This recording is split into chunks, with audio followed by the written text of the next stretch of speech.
this one. That building is called Albion House, and that was the headquarters of the Titanic. And the names of the dead on the boat were read from the balcony on that building. So as we turn left, please look at the building immediately on our left. The very, very first building as we turn left. It's a big white building on our left with a little green structure in the front.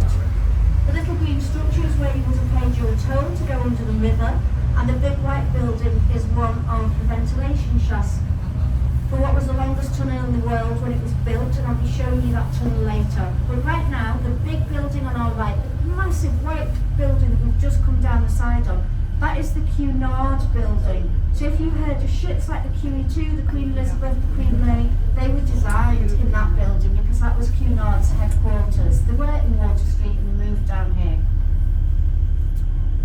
As we turn left, I'm going to tell you about the next. We call these three buildings on the waterfront the Three Graces. The building immediately on our left now, this is the Port of Liverpool building. If you look up, you'll see a dome.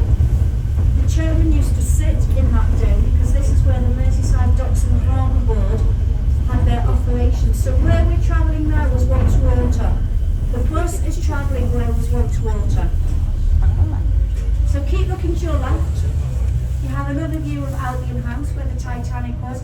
These great big black glass buildings that we're passing now, some people call them Darth Vader's holiday homes. They're actually longitude and latitude. And this next big white building, it looks like a ski slope, that is the Museum of Liverpool. Please do pop along there later because there's some great exhibitions in there.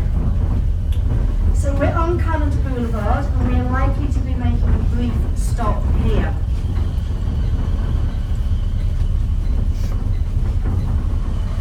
You might not be aware that Liverpool is a major port for cruise liners. You can see there's one in today, so if you look at about 11 o'clock off the front of the bus, you see a great big white ship. I think that's got a capacity of about maybe 1,500 passengers. You might be surprised to learn that the very first transatlantic boat to leave Liverpool was 1819. It was the steamship Savannah. And Liverpool during the 18th and the early part of the 19th century was the major port of emigration. Anybody leaving Europe to go to America, Australia, and end up in New Zealand. We have some New Zealand guests with us this morning. They would have left via Liverpool. Hello, where are we from? Gloucester. Gloucester. Have we been to Liverpool before? Okay. Yeah, are you? Are you okay? Yes, thank you. No, not yet. Jenna. Are you alright? Yeah, fine, thanks. Literally today. If he wants to get a photo, Yeah, well, it's kind of he's got all the regalia, and maybe if that's a Beatles outfit. Hello, look at him getting me holding the hand. So ladies and gentlemen, while we're sat here, I would like you to know that Liverpool has recently been voted the best large city break in the UK. Did you say you've been to Liverpool before? No. So our new visitors from Gloucester who've just joined us are about to find out why we are a world-class city. These three buildings on the waterfront, we call them the Three Graces, and just a moment the bus will turn and you will catch sight of the Liver building.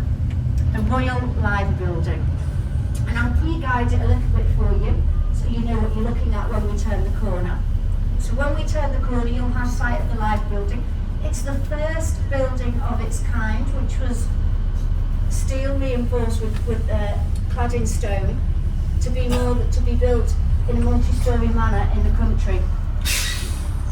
And the two birds on top, you've got two birds, one's facing out to sea and one is facing into town. So the one facing out to sea is known as our female live bird, Bella, and she is waiting for the seafarers to come up the river.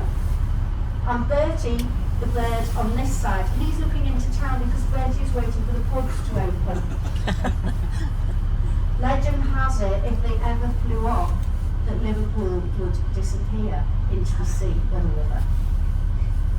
So you might think, what is the liver bird? The liver bird was actually designed for King John. Liverpool dates back to about 1207.